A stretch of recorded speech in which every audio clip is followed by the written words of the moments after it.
All right, Stokastic, here we go. It's your old pal UMac coming to you with the dream team here. It is myself. It is Matt Bellman. We're doing battle here with our opinions. Our teams are doing battle in the Pacific Northwest. It's the Mariners. It's the Guardians. It's something. Matt, how have you been? You've got to be without me for 2 weeks, and I had some great dad jokes last weekend. I caught some of them. It's been good. Yeah, I had some stuff to take care of, but happy to be back with you. So come back to a really interesting Saturday afternoon slate. I like these slates, as you know, where all the games start at the same time. So it should be a fun one to break down. And I was going to say I definitely didn't miss your dad jokes, but part of me kind of did. Well, I don't have any prepared for today, but we'll see what inspiration. Oh, I'm sure they'll come to you rather quickly. All right. So today we're going to focus on the 4:00 slate. There's a 4-game late slate tonight, starting at 7:15 with the Saturday Fox Baseball.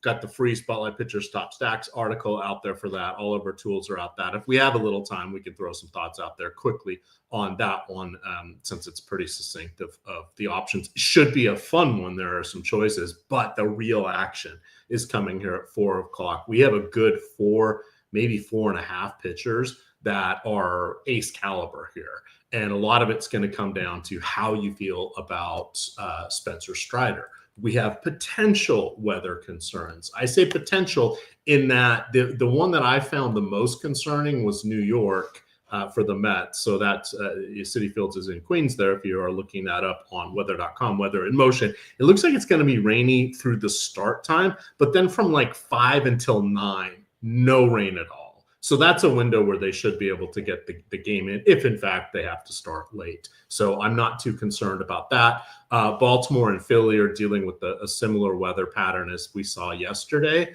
with just kind of those showers that are working their way up the East Coast. But that looks like they should be able to get their games in. Not as worried about that. And then we're just about into the Atlanta perpetual roving storms from the end of June through the end of August, which means pop-up thunderstorms at any point during the day. You never know where they're going to be. It's hit or miss. But I don't see anything for the 4:00 games that has me shying away from them. Do you have any other read on that, Matt? No, I don't. I think as of right now, if the lock was right now, I wouldn't fade anything because of weather. All right, then let's get down to brass tacks. How do we feel about Spencer Strider? He is kind of a shell of himself, working his way back. I believe this will be his 6th or his 7th start since returning from his injury layoff. He gets the dream matchup against the Rockies, who literally have the worst offense that we have seen, and that's including last year's debacle of the Chicago White Sox. This is a hold my beer moment, but what are you thinking here for Strider? He is not in my cash game lineup on DraftKings. I'm just playing one lineup on DraftKings today, one on Yahoo, and then I'm playing 150 on FanDuel. Too many moving parts here with a slate of this magnitude for me to be mucking around with 150 on 2 sites. So that was my approach, but he did not make my cash game lineup. What are your thoughts on the guy we thought who was going to be the next ace of the decade? Yeah, so this is definitely like a big pivot point on the slate, and I don't have any strong takes on Strider, unfortunately. Like, this is a weird spot. I mean, because as you mentioned, he couldn't ask to be in a better matchup facing the Rockies out of Coors, at home. He himself, his upside is still, as high or higher than anyone else on the slate probably, but his floor is clearly the lowest of the top guys. He hasn't been good. His underlying numbers aren't good, and he's getting ownership like he's still the Spencer Strider of old. So that last statement alone probably makes me not play him, because we have other really good options today, but he's definitely a guy that could throw up 35 fantasy points in this spot. It's the Rockies at home, and if Strider finds himself just a little bit more than he's had in this past few starts, then we could be looking at it at a high upside spot. Now, I will say, like, not that I want to use the Rockies here, but I do think that they're starting to play a little bit better than they had at the beginning of the year. They've brought in some veteran guys. Now, whether those guys are great or not is another story, but I think it's just kind of changed their lineup. They've called up some guys. Like, their lineup is different now than it was a month ago. So it's still the best spot you can get, but they've been better, and I'm hoping that they are better today because I'm probably not going to play Strider. Yeah. So what I've got here on the screen, just to show everybody, and this is something I'm going to try to do a little more on some of the weekends when we have times, or a good reason to show it. In this case, it is for Strider. So what I've got here is FanGraphs. FanGraphs is a free site. You get ads on it. If you pay $50, they don't show the ads. The ads a lot of time eat up your RAM and make your computer fan go on. So I just throw in $50 because I am happy to not have to deal with that. If we look in 2022, we can see that this is just his pitch velocity. His fastball velocity was almost always 98, 99. In 2023, 97, 98. Still absolutely elite. Last year when he got hurt, we really can't look at that. There's just 2 games, but he was okay, still among the elite. And in his return, we can see that he's really only getting up to 95. So that's a big difference there in what he's done. Now, again, this is just quick looks here. I don't want to do a full deep dive into this, and there are other people who do this way better than I do. But this is something you can just quickly look at yourself and just say, okay, how different is it? The other nice thing here is you can look at, let me get off the game, back to stats here. If we look at their game logs, this is also helpful because you can see the FIP and the XFIP by game. And it's just kind of interesting to look at that. But we can see 24 strikeouts in 25 innings. He did clear the 6th inning for the first time, or close it out. First time he reached the 6th inning in his last start. That was in San Francisco. So we can feel a little bit comfortable about that. But it's one of those where you're just like, okay. Is that somebody I really want to go after? And his walks are still up there with 9 in the last 3 games. So that's a pretty hefty load. So he, Spencer Strider of old, we'd be falling all over. It's weird this price because he's got a couple things that are really going in his favor and a couple things that are really going against him, like big time. He's got the best matchup and he's the cheapest of all the good pitchers. But on the flip side, he's been by far the worst of them, and he's by far the highest owned. So it's definitely a breaking point on this slate. Yeah, and you can see that a lot of ground balls. He was never really a real heavy ground ball pitcher because he got so many strikeouts. But when we look at the dip, again, small sample size, recovering from injury, etc. But an 8.7 strikeouts per 9, well below his career 13.2. So these are just things to kind of think about as you look at that. And that's where I come in on this and say, oh, okay, I'm okay going away from him in my main lineups, even with that discount. Could that bite me? Sure. Of course it could. But that's something that I think I'm okay with. And it sounds like Matt is as well there. So that is the sort of the Spencer Strider thought. Now we've got a whole bunch of alternative choices, which makes it easier to say, well, you know what? I'm going to wave off Spencer Strider. We've got Jake DeGrom, who gets the 2nd best matchup in the league. He's going against the Chicago White Sox, who are basically second to last in power, 2nd highest strikeouts against righties.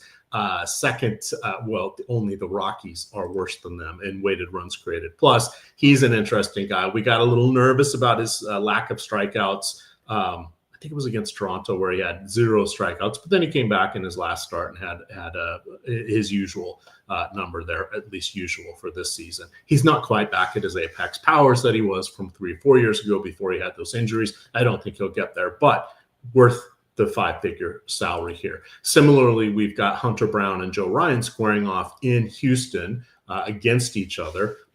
Middling to slightly below average offenses for the Twins, as well as for the Astros.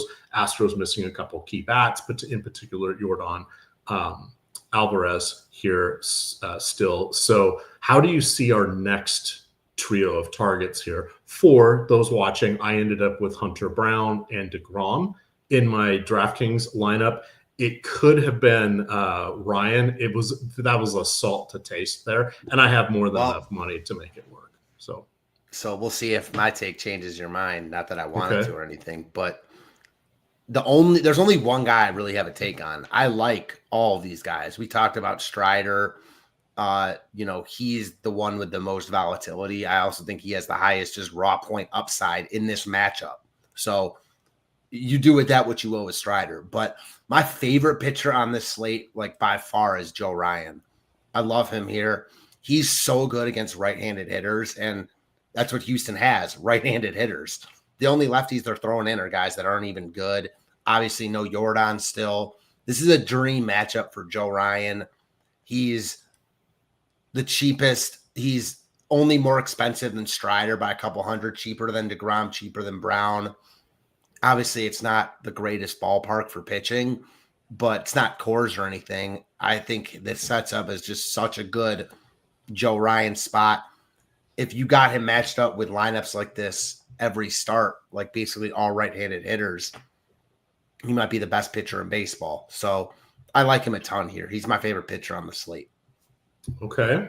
That I think is fair. And I'm looking for a differential between the two of them. I kind of landed, I did my shell lineup before the full lineups came out, but sort of my counter to that was the Astros, not as many strikeouts available in their lineup against righties, just to 20% for the lineup that's in there today. You have 3, Christian Walker, Cam Smith, and Brendan Rodgers, that all strike out above league average. Could he get 5 or so off of those 3 guys? Yes. And then he only needs to get 2 or 3 more, and all of a sudden we have a great start. The counter to that is hardly any power. A 114 ISO this season. If we stretch back to last season with these same players, it only gets up to a 129. So it was a little bit better last year, but still below league average. So that is definitely points in your favor. The one kind of worry I had about Brown is, and I don't have his game log up right now, but if I remember, he's had a couple but a couple struggle outings, like in 2 of his last 3. So I landed on him because we've been defaulting to him so much this year. But you do have good points, because if we look at the Twins, similarly, they only have a 19% strikeout rate against righties, but they have a lot more power. And that is something that we know Brown challenges opposing batsmen. He's not afraid of them at all. So we've got, lefties in Matt Wallner and Trevor Larnach that are pretty good. Shout out to Cody Clemens there, going against one of his dad's former teams. And then Byron Buxton, the righty-righty matchup of Buxton, when healthy, has been phenomenal this year. So you may be moving the needle for me the other way. I'll have to call that up and take a look here. Because again, to me, it was truly a coin flip. And I didn't have anybody to talk to, Matt. So. No, I get it. Well, here I am. I like Hunter Brown also. Don't get me wrong. But give me Joe Ryan, like straight up. I don't care about the price tag to score more fantasy points today than Hunter Brown. All right. So let me take a look here and just see at my lineup. So I could Brown is so if I would have $1,300 more if I go to Ryan. So I'll have to see, because that's a good upgrade at bats. And my cheapies, because I know that's something that people like to know for DraftKings. How am I able to afford these pitchers? Gary Sanchez is batting 7th. He's 2,200. He is in Baltimore today. You've got Sal Perez. I put him at first base, 3,300. Marcus Semien, 3,200. Horrible season numbers, but over his last 30 days been absolutely knocking the cover off the ball. Those guys are both batting 4th, as is Jordan Westberg in there. Bobby Witt Jr. and Kyle Schwarber are my spends. The punt I liked was Mark Canha. He is going against his former team, or one of his former teams. He's got the platoon advantage there. And then Sam Hilliard was my cheapie, $2,300 batting leadoff. I was okay with that, but he is the one guy I can look to upgrade. So I could, change from him, and I could consider, even though he's batting towards the bottom of the order, I could go with Michael Harris II. I could go with Ramon Laureano. That's probably what I'm going to do right there. He gets the platoon advantage there against Anderson in Camden Yards. So now I have zeroed out my dollars, Matt. There we go. I like it. All right. How many lineups are you building today? 4. Okay.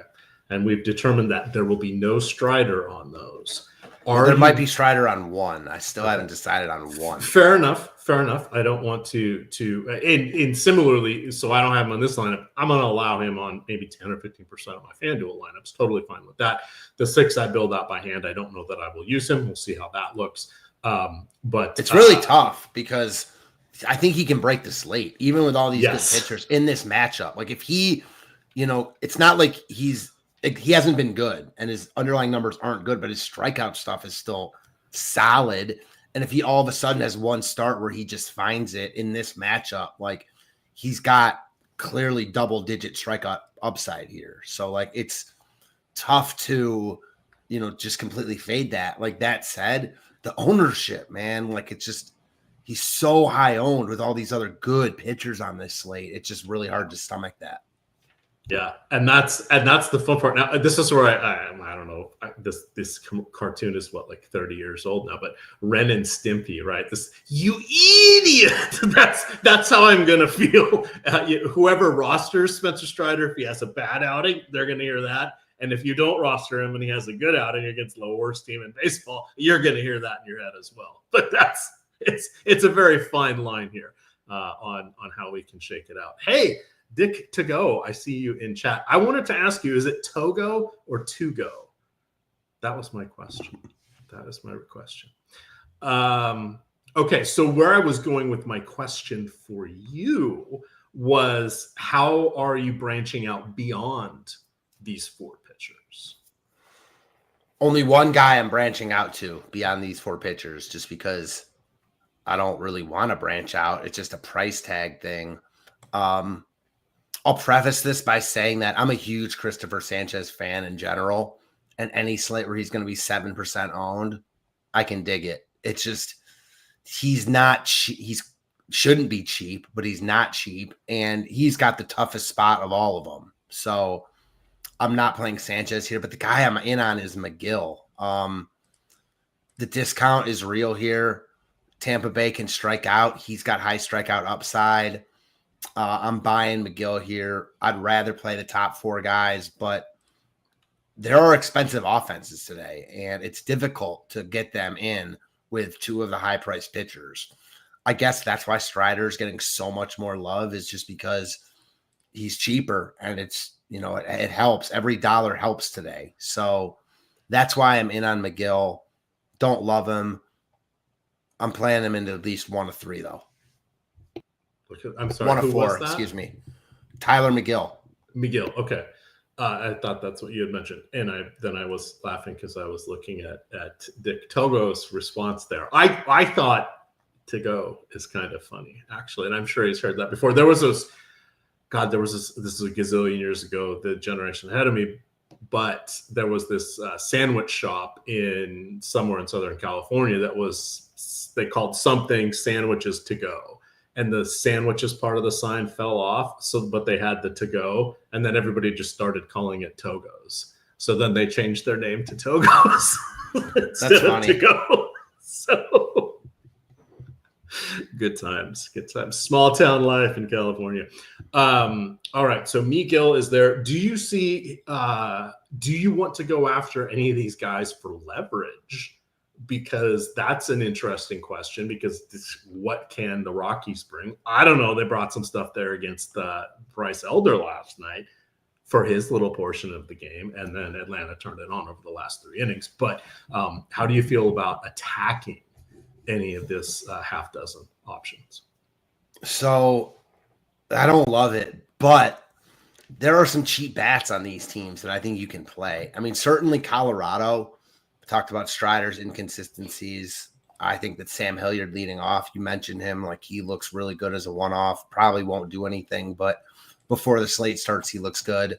And a couple guys on the White Sox here, not because I really want to pick on DeGrom, just because I think like they're the best options at their price points in desirable batting spots. So like Benintendi at 2,800, he's been good against righties. Vargas at like low K range, hitting cleanup. Kyle Teal, like almost bare minimum, hitting 5th. Like, I don't love this spot for them, but I just think they're better than their options around them talent-wise. And I'll take shots on that, especially with DeGrom unlikely to go like 100+ pitches here. So nothing that I love, but I'm willing to pick out pieces of basically any of these teams. Minnesota lefties, some White Sox guys because of their prices, Colorado because Strider's inconsistent. I mean, Houston, I'm not, but I get it just because, Ryan's probably the worst overall pitcher of the 4, and Houston's been good. So, like, that merits, consideration alone. And then Tampa Bay, sure, I wouldn't put McGill in that category, though. So, like, I'm really just talking about the top 4. Okay. I think that's fair. Let's see. Anything else, or you want to do a run game by game and talk about the stacks as they come up here? Or there's some good mini stacks today, I think. Yeah, totally. Let's do it however you want to break it down. All right. Let me get to my other screen here. I will change this to the top stacks tool in just a quick second. But I want to remind everybody that we have all sorts of fun here available for everyone. Starting off with the 7-day free trial of the Portfolio EV tool. If you have not yet used that, I've got that displayed over on playback right now. In the YouTube description below us here, there is a link that will get you 7 free days. If you have not yet used that, feel free to do so. That is Portfolio EV. Also supports the Pick'em sites and has parlay builders within the many different tools and offerings of Portfolio EV. All right, let's come back here. So we've got, let's look at Texas here. So Texas is going against Mike. I'm assuming it's Vassell. The guys I like are Josh Smith, Wyatt Langford. And then you have the sort of struggling Corey Seager. Has been injured a couple times this year. Contact is high. It's good. Just the power's been lacking. And then Marcus Semien, who we saw get demoted down to the back of the order, he's up batting cleanup again. Over the last 30 days, 79 plate appearances against same-handed pitchers, 389 WOBA, 220 ISO. That's elite. So I'm comfortable with him. Those 3 of those guys are on my main lineup, either on Yahoo or on DraftKings today. That's how strongly I feel about those guys. What are your thoughts here on the Rangers going against the dilapidated White Sox? Yeah, I like Texas here. I mean, you're right about Seager. He's also walking a ton, so good buying signs for me there. If I'm stacking them, I'm definitely playing Seager. I think you can stack the whole lineup. Like, there are other spots I think that look as good or better, but I mean, any time you can pick on Mike Vassell in the White Sox bullpen, I'm here for it. Texas has been a lot better of late. You mentioned kind of since Semien started turning it around. And they've got high upside in this spot. So, like, I think they're a perfectly fine stack here. There are some other ones I like more that grade out a little bit better in the top stack tool, but I don't think you're crazy to have Texas as like a priority here. There just are other really good stacks today. It's funny. There are, as you said, like half a dozen very good pitching options today, and then the rest stink, and you want to pick on those guys. So pretty big dichotomy as far as the slate goes. All right, let's move on here. That's nothing really to bring up there from the White Sox. So chugging along to the next good matchup here. We've got Philadelphia hosting Toronto. Now, Christopher Sanchez is in play as a secondary pitcher. The only thing that we want to mention is that the Blue Jays, just one of the lowest strikeout teams against righties or lefties this season. Currently, the actual lineup they have here has George Springer striking out 20% of the time, which is below league average. Nobody else is above 17 except for Davis Schneider, and that is just 27 at bats, and he's at 37%. So that is kind of the one thing that, currency of the realm of the DFS world is strikeouts. And if you're not getting them, it can make for a tough situation because there are so many good pitchers. That also are strikeout artistes on this slate. That makes it hard to go to Christopher Sanchez because you need a couple of these guys to fail. And that could it happen? Sure, absolutely. But then you also need him to coax some strikeouts from a lineup that is not going to offer up very many. And then the other thing to consider is there's some pretty good power. It's in specific hitters, but Springer, Ernie Clement, Vladdy Daddy, or Vladdy Jr. Are all elite powers. So that takes care of Toronto. What are you seeing here against Bowden Francis Bowden? The two first names just kill me with this guy. Because I would think it's Francis Bowden, even though I know it's Bowden Francis. He gives up home runs like it's his job, Matt. Yeah, he's awful, especially he's awful against lefties. I picked on him the last time these two teams faced. They faced in Toronto like 2 weeks ago. Phillies got off to a massive start. Trey Turner had a couple bombs that night. Unfortunately, I can't remember who else went off that night, but the Phillies weren't the winner. And yeah, I mean, I'm surprised the Phillies don't look better in the tools. To me, that just tells me how it's Bryce Harper. It's Bryce Harper being hurt with the wrist. It's Harper being hurt. He also homered in that game in the first inning. It's also I think he gets one from the injured list today. Yeah, that's what I'm thinking. He might. That's how bad Francis is. I could see that. That said, I think it's Harper, but it's also how good other teams look. So like, there are no shortage of good stacks today. I'm not planting my flag on Philly. Picking on Francis is totally cool with me. I'm good with Philly. They're just not the team that I'm going to be selling my soul for today. All right. Schwarber was the guy that I did put in my DraftKings main lineup here. I feel like he is preordained for a home run. Sorry, guys. I just flipped that over to the DraftKings top stacks. We'll show FanDuel here in a minute, but thank you for reminding me on that because I have so many windows open right now. Next one, Baltimore hosting Los Angeles. It's going to be in the 80s, very humid because there is potential rain in the area. There is a light breeze coming in from right field. Should not dissuade anybody from going with either of the offenses here. We have Tyler Anderson on the mound for the Angels, and then Tomoyuki Sugano is going for Baltimore. We know that Sugano is not one of the amazing pitchers that came over from Japan. He is sort of a veteran, crafty righty, I guess, but a low strikeouts, only 14%, low swinging strikeout rate, barely 7%. His barrel rate is higher than his swinging strikeout rate. You don't like to see that, but even though he does induce his share of ground balls, he does allow a lot of hard hits. So that means ball in play, base runners, ? Right? As we look at the little notifications on the app. How are you feeling about the Orioles and Angels? I bailed on that game last night. It ended up playing, but it was just 2-0. Ryan O'Hearn and I think it was Laureano each had a solo shot for the only runs. Does that mean they saved up the runs for us today, Matt? I used Morton last night, and he was amazing.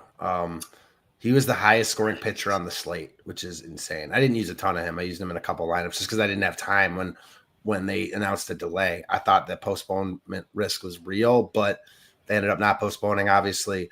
Thought he was going to get the 5-inning complete game shutout. They came back. He was phenomenal last night, but I'm flipping the script today. I like the Angels bat a lot here. Sagano is not good. And one thing, I can't remember if we've talked about this or not, but he and a bunch of his guys of his ilk oftentimes get by with deceptive stuff. And I like teams that have already seen guys like this before. The Angels saw Sagano like a month ago. He was really good in that start in LA. I think they get him back in this spot. Obviously, really good hitting weather in Baltimore. The Angels stack looks good here.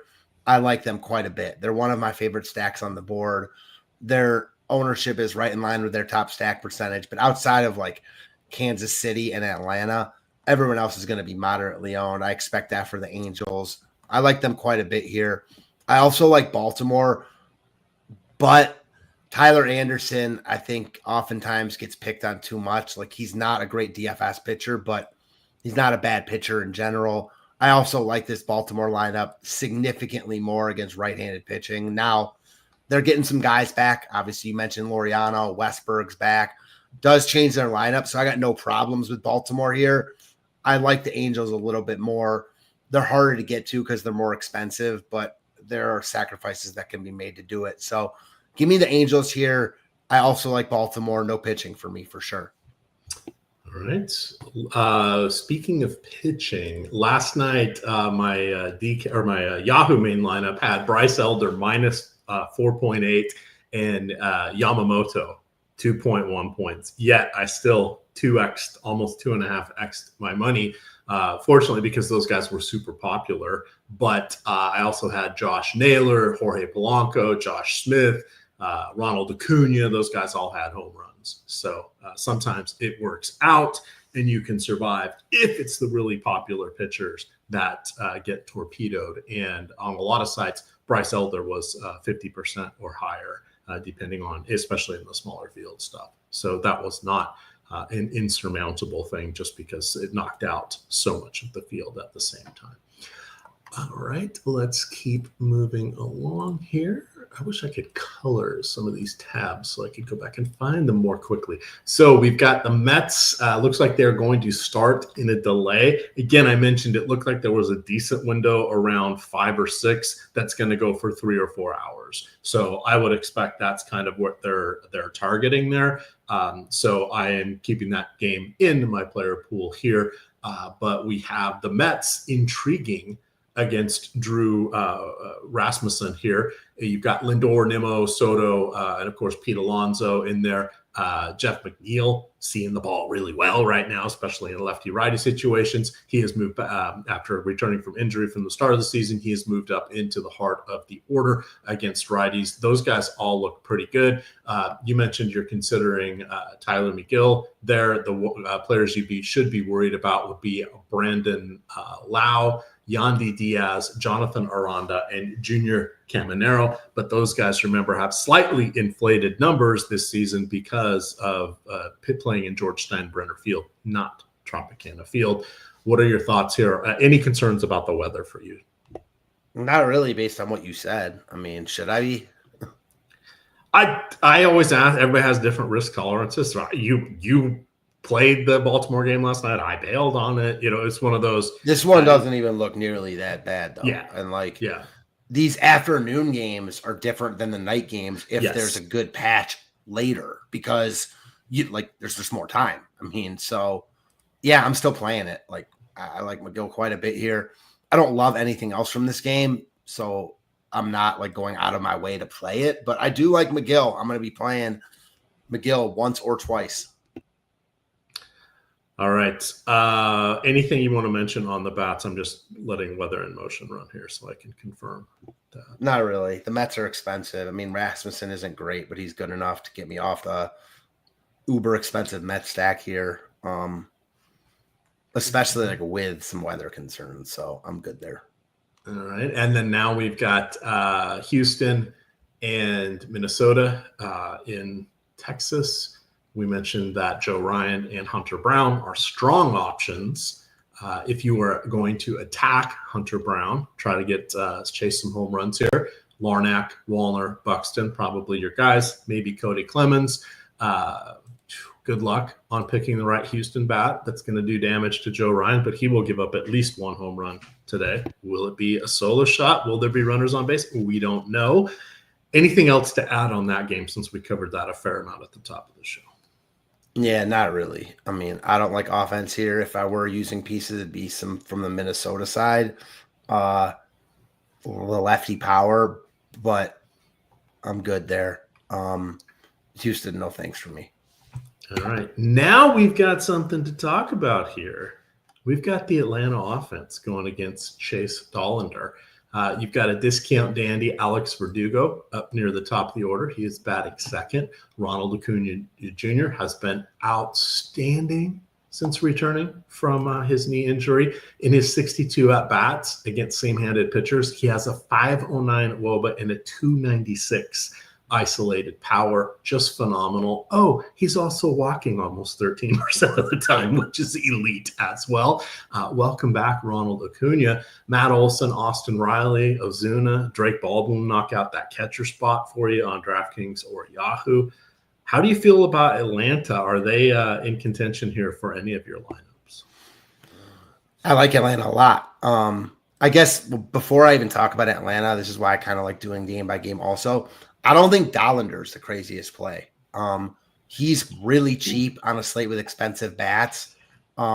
He's grading out as actually the highest leverage pitcher on the slate, right behind the second highest, right behind Sanchez. So I'm not playing him, but I wouldn't like cross him out in 150 settings at all. He's better than a 6K pitcher. We saw Marquez last night tune in a really good start, especially at first. So I don't hate Dollander here. That said, the Braves look like the top stack on the board. You get an inexperienced Dollander and this Rockies bullpen.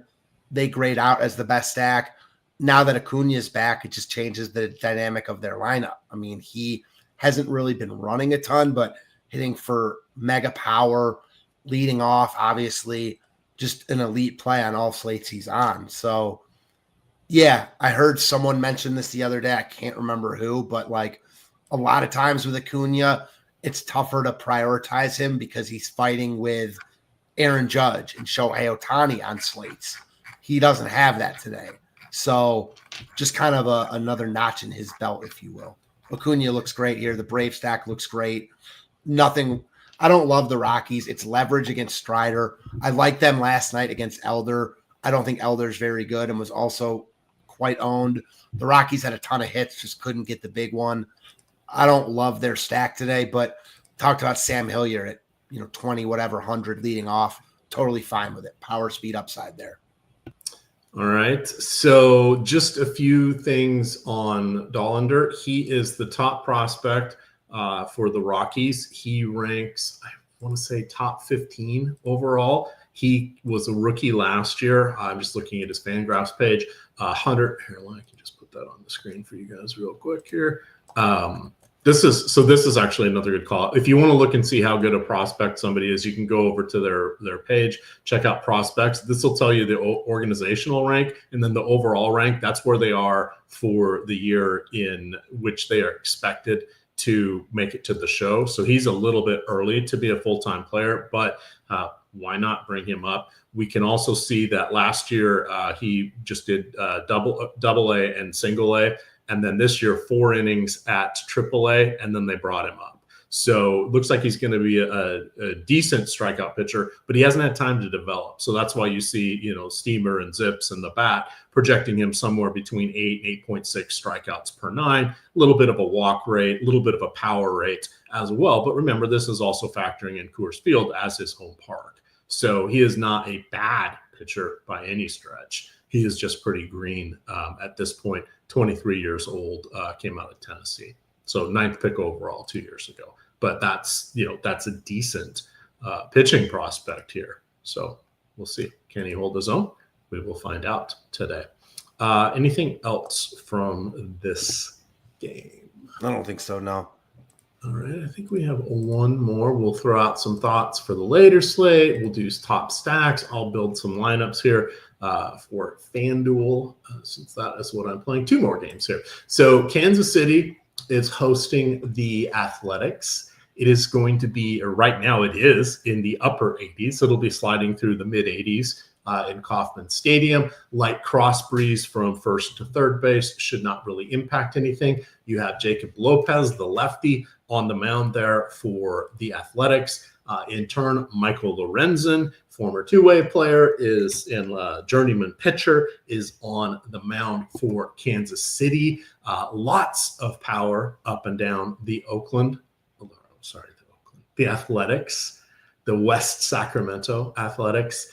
Not as much power against lefties here for Kansas City, but that's just because it's a small sample size for guys like Nick Lofton, their rookie Jack Callejon, etc. Miguel Garcia, Bobby Witt, even Vinny Pasquantino are adequate enough there. What do you like from this game? Because Bobby Witt is, I think, a good cash game play. If you're going to splurge, go for a Bobby Witt, go for a Kyle Schwarber, maybe get both of them in the lineup if you can. Yeah. But what do you see here on the rest of Kansas City? Because Jacob Lopez, not great. high fly ball rate, low ground ball rate, high power rate. Granted, it is just 150 batters faced at the major league level, but he portends to be not much in the way of being a pitcher. I think Witt, first off, is a priority in cash games. Like, no doubt about it. He's going to be uber owned. Like, you can make it work with cheaper bats around him and expensive pitching. So if I were making a cash game lineup, I would be playing Bobby Witt. I think that the Royals are in a good spot. I mean, Jacob Lopez has not been impressive. I think his underlying numbers are actually better than his actual numbers. And I don't think he's some trash can arm, but certainly the Royals are in a good spot here. I'm just, as someone who plays minimal lineups, smaller field, higher dollar stuff, I'm not usually going to stack the chalky Royals in spots like this. Like, they don't have the power speed upside on a day-to-day basis to make me want to get there at ownership. So I'm out on Kansas City here. Certainly I like Bobby Witt a lot. I have him once. I don't mind the Kansas City stack. Like, I don't think it's a bad stack. I just like other ones like the Angels and opposite this game, the Athletics more. I mean, it wouldn't be a slate that I do with you, and I didn't like the Athletics, and I liked them again today. Lorenzen, not very good against either side of the plate. The A's have power upside. They're not getting a ton of ownership because they're kind of pricey. I'm in on the Athletics here. Guaranteed 9 at-bats. Same exact hitting spot that the Royals are in, just about half the ownership. I like the West Sacramento boys a ton here. All right. How many of them? Do you want a 3-man? Do you go 4-man? 5-man. I mean, I don't mind picking on Lorenzen and this Royals bullpen. Yeah, the bottom half of their lineup gets pretty weak, but they're cheap. And you're picking on Lorenzen in this bullpen. I mean, last night I thought of you because I played a couple Seattle stacks, and the back half is the one that did really well. Dominic Canzone. Canzone back. Cleveland boy. Canzone 7th. Williamson 8. Cole Young 9. Those guys are all like 2,500 or cheaper and all have like 10-ish fantasy points. Like, that's not winning you tournaments. But if you get the stack right with those guys, it is. So I'm on even the cheap Oakland guys or cheap Athletics guys here. Certainly, I like the Brent Rookers, Lawrence Butlers the most, but I like all of their lineup today. All right. Let's hit the last game. I'm going to flip over to top stacks for FanDuel. I will build out some FanDuel lineups here, and we'll hit the late slate. We got about 20 minutes here until lock. The last game is St. Louis at Milwaukee. We've got Andre Palante, kind of a soft tosser there.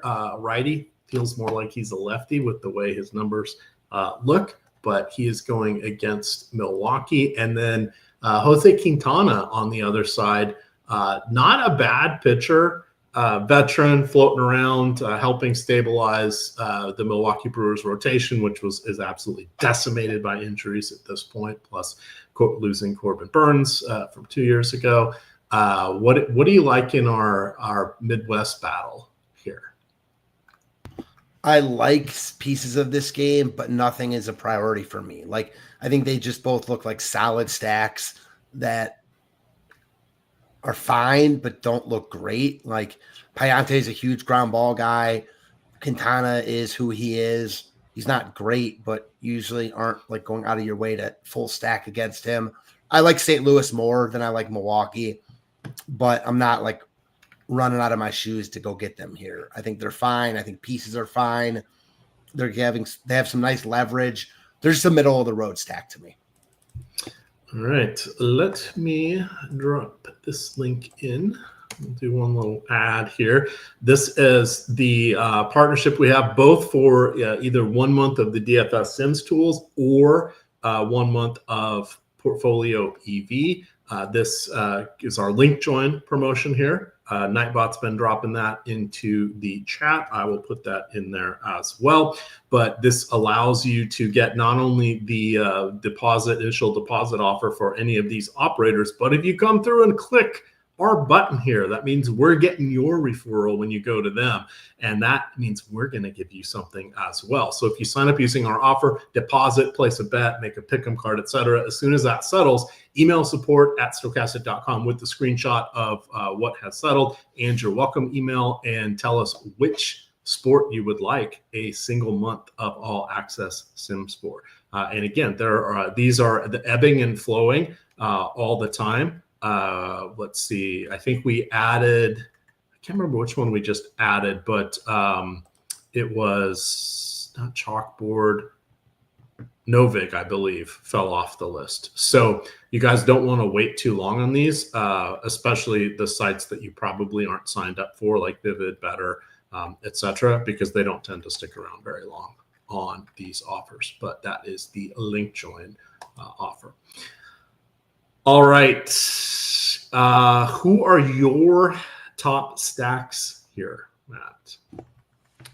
My top stacks are, so I think you got to say Atlanta is the number one stack. Okay. And then for me, I'm going to go with ownership, obviously considering where ownership is at right now, the Athletics and the Angels. So I think the Royals, Orioles also look good. The Rangers, Phillies all look good. And then St. Louis and Milwaukee.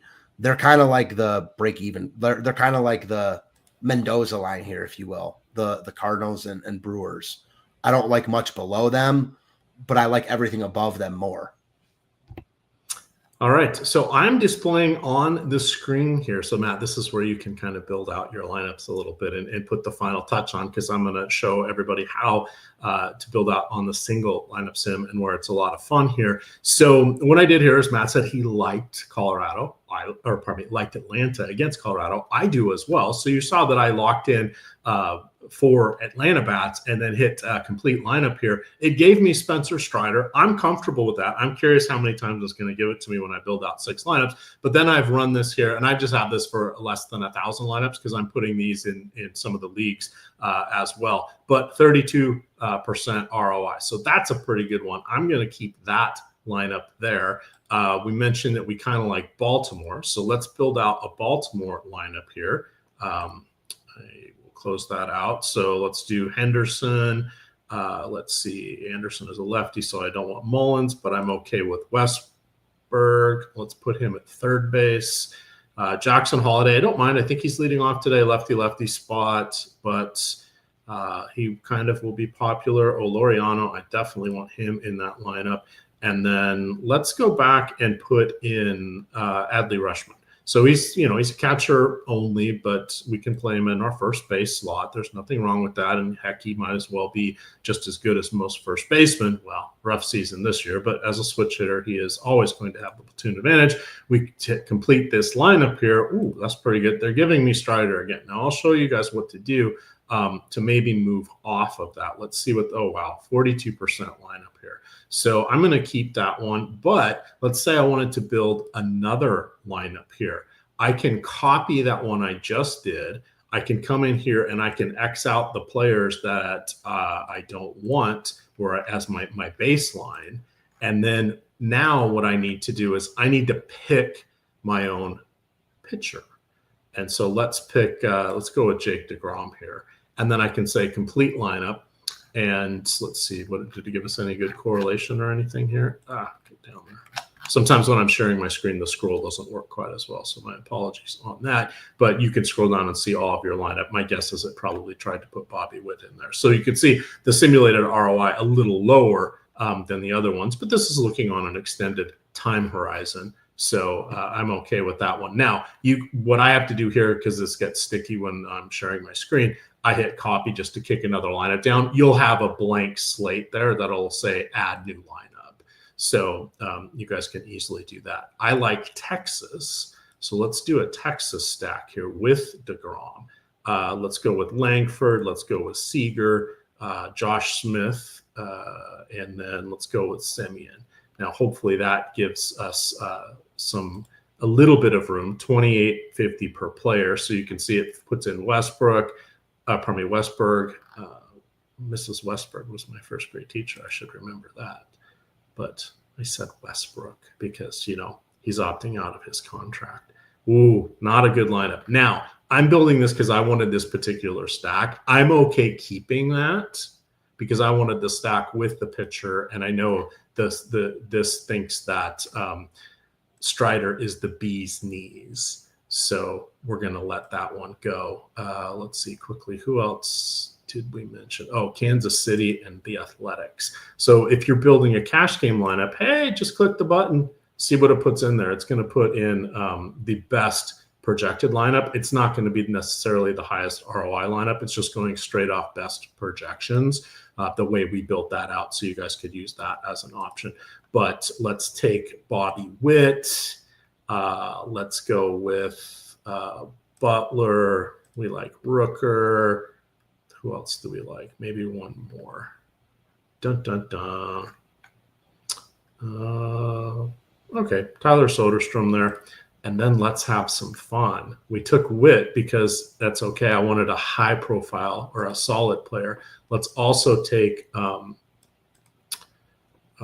good friend here, Kyle Schwarber. Now you can see it has not chosen a pitcher for me, but it's got $4,700. My guess is it's going to put Strider in there. I don't want Strider on this one. Let's go with Joe Ryan. So we'll put him in there and then let it build out the rest of the lineup. This is a single lineup sim. So you can see this takes all the fun things that were part of the old optimizers. You still are a part of this, right? I'm picking out what I want, but it's fun just to play with this, even if you may be using the regular sims, but you can see, wow, that looked like a stack I wanted, but all of a sudden I'm getting some crappy one-offs like Nolan Gorman. Again, I got stuck there, but Felix Fermin as my utility spot, or Freddie Fermin. Freddie Fermin. I love when you do that. I just never get old, Chad. Never get old. But let's delete that. Did I build this one out? All right. We're going to clear that. So we'll do one last one. What stack did I not mention that you want to see me play here? Maybe the Angels. The Angels. All right. So if we're going against Shigano here, definitely we want Neto leading off. Obviously, we have to have Mike Trout. Taylor Ward, I think, is a good one. Who is our fourth click? Do you go with O'Hoppe? Do you go with Joe Adele? Adele's been pretty good lately. I like Adele. Especially you don't need the catcher there. So and this makes Angels in my outfield. There you go. But I knew the dad jokes would just roll on in. I had no doubt. Let's go with Hunter Brown, since I don't think I have him on one of these. We'll sim this out, and then I'll get these loaded, and I will show you guys what it looks like for the regular building out 150 on that. How did you end up? Did you go outside of the three big pitchers, Matt, as you're finishing up your lineups here? Yeah, I have one McGill, as I mentioned earlier. So I think the price tag looks really good on him. But other than that, I'm sticking with the top guys. All righty. Let me put that in there. I'm going to, I have a lot of Bobby Witt Jr. as a one-off. Now that's the one thing I do want to kind of call out there is if you aren't blocking filling up the spot, it's going to keep giving you the same player. So that's why I was looking to see what was happening with my pitchers, because it's going to keep giving me Strider no matter what, because Strider's the best point per dollar play, and then it's just going to build in around it, or it will keep giving me Bobby Witt Jr. So I need to block my shortstop and my utility slot to probably keep him out of lineup. So that was why I was doing that. So let's go back here to the data hub. That'll clear things out. We're going to go to the contest generator. So this is when you build out the full sim. So we set the pool size. I'm going to go with 5,000 because I'm playing in a lot of the little couch cushion change tournaments here. I've tweaked this a little bit already this morning because I was running some other stuff for the early slate, but I'm going to go with that mix of stacks. Now, what that is doing is that's building out the contests. So the contests, they'll have more people with unstacked. They may have more four-mans, but that was the mix I wanted. I won't touch anything else because I want to get a true representation here of of what's going on with the rest of the field. And then I will start, after it builds out the 5,000 lineups, sims it 10,000 or 20,000 times, whatever that number is. Then I will start selecting the lineups I want. I will influence things by giving a positive ROI boost, a negative ROI boost. Maybe I'll boost a stack. I may cap some pitchers to sort of spread things out. I'd like to get a nice representation of those top 4 pitchers here. So now this has built out the player pool, and you can see the difference of the player pool versus the projected ownership. It's trying to mirror what's in the tournament. These are only going to be plus or minus 1 or 2%, which makes sense. And then let's hit run contest simulation. So now it's taking that player pool. It's built out the mix of stacks that I asked it to. And then now it's going to say, okay, how do these teams fare against each other? And that's the most important thing to remember. If you put a bunch of shitty teams in here, the ones that come out at the top and look like they're going to be a positive ROI, that's this self-contained ecosystem. That's not representative of the rest of the tournament, which is why you don't want to screw around too much with what the tournament portfolio or the population is looking like, right? We've got a bunch of smart guys in the data science team working on that, figuring out what that's going to be. So we don't muck with that there if we're smart. Now, you may have some other one-off things that you want to do. You can upload that yourself and not have our systems do it. But hey, why not have our systems do it? So if I'm building out 150, I just favorite that. We come in here and we can see I got a ton of Strider. I didn't really want that. So I'm going to cap him the 30%. Now we're going to go 20%. We're going to go 20%. We're just going to go 20% here with everybody. So what that's doing is that's going to push some down to Miguel. I'm okay with that. Let's go 25 on Strider here, but I'm going to be a little above on Ryan. I'm going to be a little above on DeGrom and Brown, and below on Strider. So come in unfavorite, refavorite, and then all it's doing is just resorting these lineups. It's not changing them.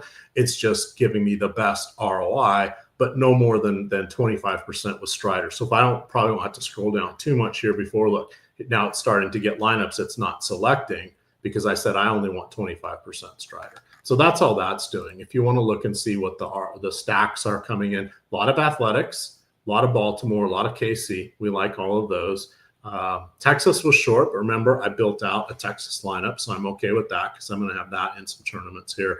Otherwise, this looks pretty good. Angels are a little light. Let's say we wanted a little bit more with the Angels. You can just give them 2 clicks, unfavorite, and then I'm going to custom favorite 144 because remember, I built out those other 6 lineups, so I'm going to put those in the 150. But if we go look back here at the stacks, what did that do with the Angels? So it moved them up from 2% to 5%. So that looks good to me. Let's launch these. So rank the top pitchers how you're seeing them and your stacks, and then I'll give some quick thoughts here on the late slate. So for me, I'm going to rank the pitchers Joe Ryan 1. I'll say DeGrom 2, Hunter Brown 3, McGill 4, Strider 5. Just obviously that's ownership baked in. I mean, Strider's going to be by far the highest owned, so that bumps him down considerably in my eyes, just because of all the things we've talked about throughout the show. He's got a ton of red flags.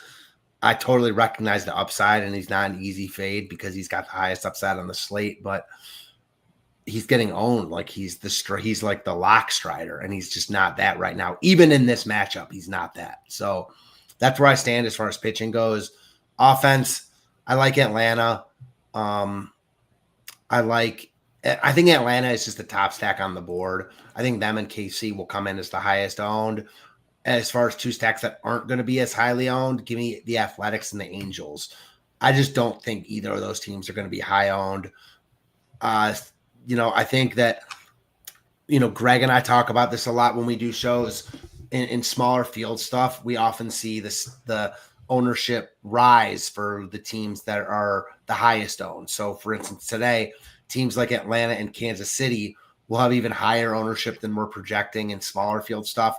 And that will come from teams like the Angels and Athletics that are similarly priced. So yeah, give me those 2 teams. Bunch of good stacks today. I don't think you can go wrong with like 8 or 9 of them. All right. Now we've added something. I can't remember if I've done this while you are here, but are you familiar with the dong of the day? Yeah.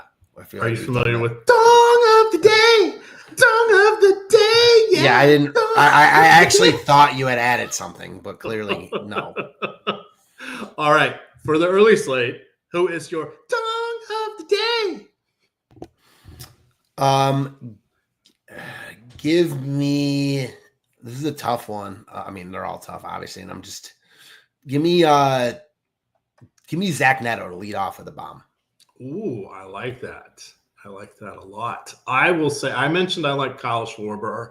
I also like Max Kepler going against Me Bowden, too. Francis Bowden. And then I think Matt Olson is another guy that is worthy of a call out. But let me get to the late slate here so we can talk a little bit about that. You guys have 4 minutes to get your lineups in for the 4 o'clock slate. This is for, we're now switching gears to the slate, the 4-gamer that starts at 7:15. Let me call up the top pitchers. So interesting spots here for pitchers. So up at the top here, let's get to, we'll do DraftKings. Where are they going to hide this? Probably under the night slate. There we go. So there's really 3 pitchers, I think. You have Carlos Rodon, who is going to be your air quote safest pitcher. Remember, it's always tricky rolling with him. He gets a lot of strikeouts here. He is going against the Red Sox. Yikes. In Fenway Park. But he has a 31% strikeout rate this season, above his 27% from last year.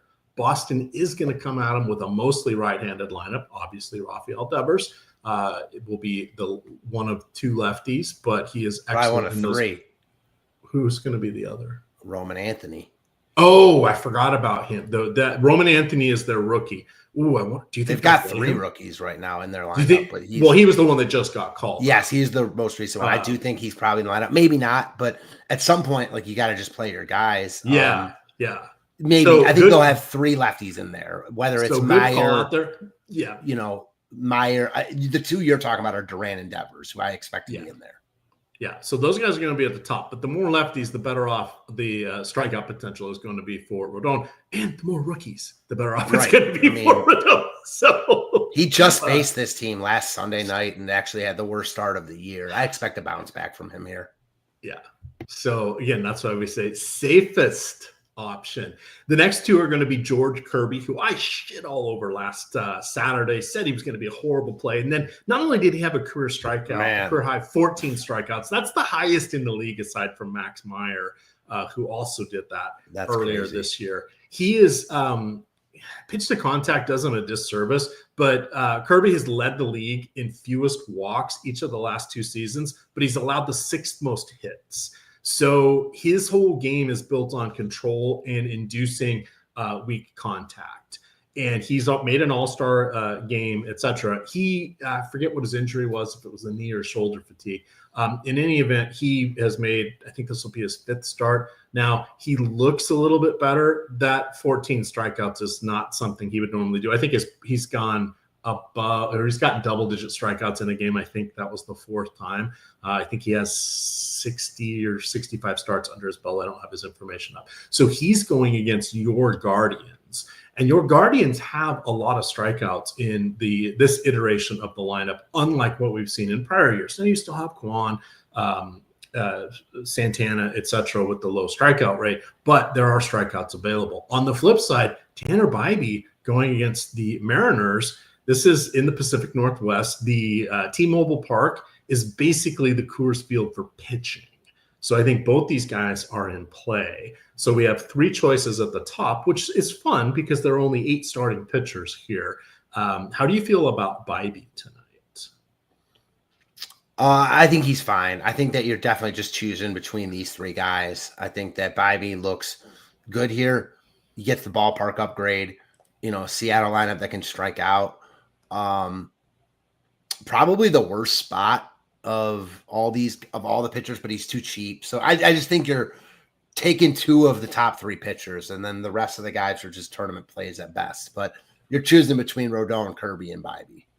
Yeah, so that flips us over into the top stacks for our late plays here. So the guy that's on the cusp, that's going to be Zach Gallen there. So he has kind of struggled in his last few starts here. Where's the stupid talk stacks tool? So he has allowed 8 home runs and 15 walks in his last 6 games. That's across 35 innings, 6.7 strikeouts per 9, 6.2 ERA, almost a 6 FIP. It's fielding independent pitching, so that's an advanced metric that neutralizes defense. His xFIP is 4.6. Maybe he's a tiny bit unlucky, but I don't know. His knuckle curve has kind of been his undoing.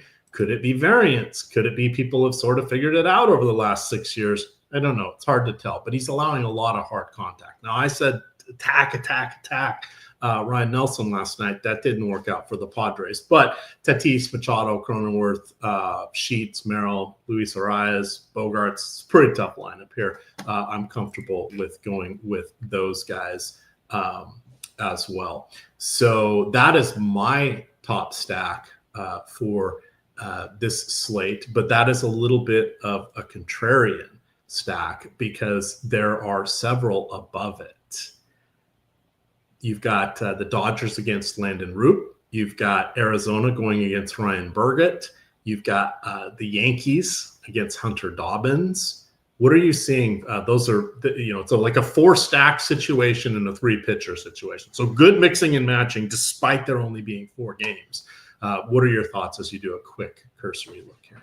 It's a 5-stack situation. That's what you meant, because it's every stack against the non-pitchers we don't like. So there's So Kershaw, you don't like a future Hall of Famer? San Francisco's the highest owned team on the slate. Oh God, so like it's a tiny bit, right? But okay, so I don't mean to say they're like chalk, but they're right there with the Dodgers and Diamondbacks because of their price tags. Fair. So it's just that Kershaw's not great anymore. So totally fine picking on him. I don't think they look like the best, but they're cheap. So if you need cheap pieces, I'm fine with it. I think the Dodgers look like the best because Landon Raup is not awful, but he's not great, and it's the Dodgers.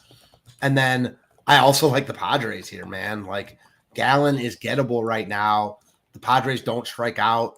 Big ballpark upgrade for them. They haven't been great recently, but I also don't expect their ownership to be as high as we're projecting. I think they kind of fall out. So give me the Padres, and then I also like the Yankees. Dobbins, not great. Yankees obviously stymied by Crochet last night until the late home run. The Yankees and Padres stand out to me. And then the other 3, the Diamondbacks, Dodgers, and Giants also look good here. I think the Red Sox, Mariners, and Guardians are just in 150 type settings. Yep. That sounds reasonable. All righty. That does it. We gave you the bonus slate. We stayed on a little extra. Hit that like button. Get us to 100 on here. We're only about 30 away. Because, we stayed extra for you guys. That wasn't part of our show sheet. We just feel like we need to be complete because Matt and I are a couple C-Meds here that love baseball. And especially, that was like the cherry on top after we get the Bellman, as I call this 4 o'clock slate where every team is starting between 4:05 and 4:10. I love that. I love that. It could get messed up by the Mets depending on how long this rain delay is. So. It could. It's a good point. But at least we have all lineups, and every game was supposed to lock at the same time. So yes. But we will be back here tomorrow. I think it'll be a 12:30 show. I think most of the sites, the early game, I think is at noon. Don't forget it's Father's Day as well. And then the rest of the games, I think, are going at 1:35. There's been some inconsistencies because there's been a lone 1 o'clock game that DraftKings included at one time. FanDuel did not. And then the other weekend, they flipped it. So we're going to give you guys an hour. It just depends on when we start. But I believe it'll be 12:30 for tomorrow. But with that, you guys, we're going to get on out of here. You guys can follow Matt on Twitter at Fantasy Tips Matt. You can find me at EMACDFS. And of course, it is Stokastic _COM. With that, gamers, good luck.